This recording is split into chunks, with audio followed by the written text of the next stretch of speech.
Hello everyone and welcome back to dead friends. दोस्तों, क्या आपने न्यूक्लियर रेडिएशन के बारे में सुना है या इससे होने वाले इफेक्ट्स के बारे में? न्यूक्लियर रेडिएशन एक टाइप की एनर्जी होती है जो चार्ज पार्टिकल्स या इलेक्ट्रोमैग्नेटिक वेव्स की फॉर्म में बहुत तेज स्पीड से निकलती है। ऐसी रेडिएशंस नेचुरली भी रिलीज हो सकती है और इनको न्यूक्लियर रेडिएशन प्लांट में भी बनाया जा सकता है। अगर ऐसी रेडिएशंस ह्यूमन के एक्सपोजर में आ गई तो इंसान को नोजिया, वोमिटिंग, स्किन रेडनेस जैसे इफेक्ट्स देखने को मिल सकते हैं या फिर मौत भी हो सकती है। ऐसा ही कुछ हुआ 30 सितंबर 1999 को तोकाईमुरा न्यूक्लियर प्लांट में, जो जापान के एक शहर इबाराकी में है, जहां हिसाशी ओची नाम का ये आदमी, जिसकी उम्र तब 35 साल की थी, वहां पे एज अ वर्कर काम करता था। हिसाशी उस प्लांट के यूरेनियम रिप्रोसेसिंग फैसिलिटी में अपने दो साथी मसातो शिनोहारा और योकाता योकोयावा के साथ था।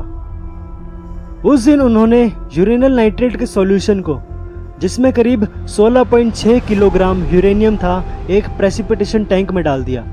16.6 किलोग्राम यूरेनियम एक क्रिटिकल मास से बहुत ज्यादा था। वो टैंक इतने यूरेनियम को डिसॉल्व करने के लिए बना ही नहीं था।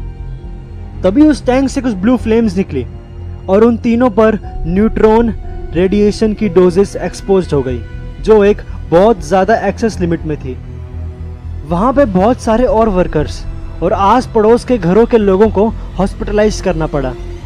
हिसाशी, शिनोहारा और योकोकावा तीनों इस रेडिएशन के सबसे करीब थे और हिसाशी 17 सीवर्ट्स, शिनोहारा 10 सीवर्ट्स और योकोकावा को 3 सीवर्ट्स की रेडिएशन ने अफेक्ट किया था।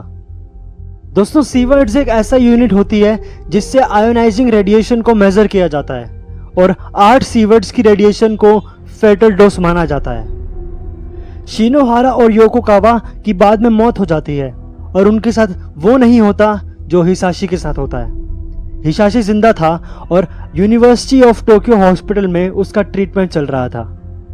पहले कुछ दिन तो वो ठीक था, उसको देखकर लग ही नहीं रहा था कि वो एक रेडिएशन विक्टिम है, पर धीरे धीरे उसका चेहरा लाल होता जा रहा था, आंखें सूजती जा रही थी और उसकी बॉडी पे कुछ जलने के मार्क्स भी थे।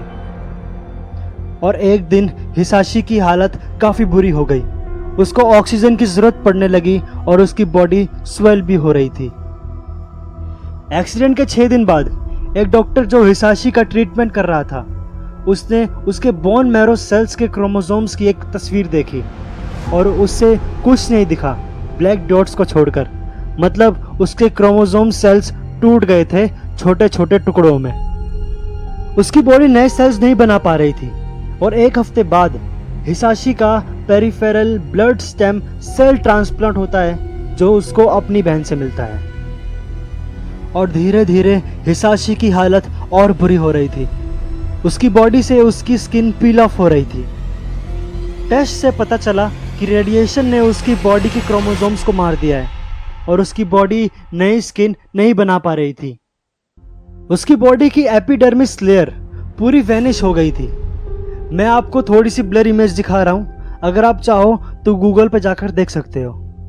हिसाशी को होने वाला दर्द अनबेरेबल था, उसको सांस लेने में भी बहुत प्रॉब्लम हो रही थी और 2 हफ्ते बाद Hisashi was unable to eat. आप सोच कर देखो, किसी इंसान की बॉडी पर स्किन ही नहीं है और हर जगह से बस खून निकल रहा है। उसकी बीवी और पेरेंट्स के कहने पर करीब 83 दिन तक हिसाशी को जिंदा रखा जाता है ताकि किसी तरह उसे बचाया जा सके, पर हिसाशी इतने दर्द से अच्छा मर जाने की बातें कर रहा था। और ऐसा ही हुआ। 21 दिसंबर 1999 को मल्टीपल ऑर्गन फेलियर की वजह से हिसाशी की मौत हो जाती है। उन दिनों जापान के प्राइम मिनिस्टर काइजो उबुची ने इस इंसिडेंट पर शोक व्यक्त किया था और न्यूक्लियर सेफ्टी इंप्रूव करने की बात भी की थी। इसके बाद जापानीज गवर्नमेंट ने इन्वेस्टिगेशन करवाई और एक्सीडेंट के मेन रीजंस यही बताए कि वर्कर्स को इनसफिशिएंट ट्रेनिंग मिली थी, ना ही उनके पास कोई क्वालिफिकेशंस थी और सेफ्टी मेजर्स तो बिल्कुल भी नहीं थे। अप्रैल 2000 में यूएस न्यूक्लियर रेगुलेटरी कमीशन की रिपोर्ट्स के अकॉर्डिंग उस प्लांट के 6 एम्प्लॉयज को मीतो डिस्ट्रिक्ट कोर्ट में पेश किया जाता है और केंजो खोशिजामा, जो उस प्लांट का हेड था, उसको 3 साल की जेल, 5 साल का सस्पेंशन और 500,000 येन की फाइन की सज़ा सुनाते हैं। बाकी के 5 एम्प्लॉयज़ को जेल की कुछ शर्तों पर 2-3 साल के लिए सस्पेंड किया जाता है। दोस्तों 8 दिसंबर 2015 को इसी इंसिडेंट पे एक बुक पब्लिश हुई थी जो हिरोशी इवामोतो ने लिखी थी, जिसका नाम a slow death 83 days of radiation sickness था। अगर आप चाहो तो ये बुक भी चेक कर सकते हो, जो बहुत इजीली अवेलेबल भी है। बाकी तो मैं यही कहूँगा, जो हिसाशी ओची के साथ हुआ वैसा किसी के साथ ना हो।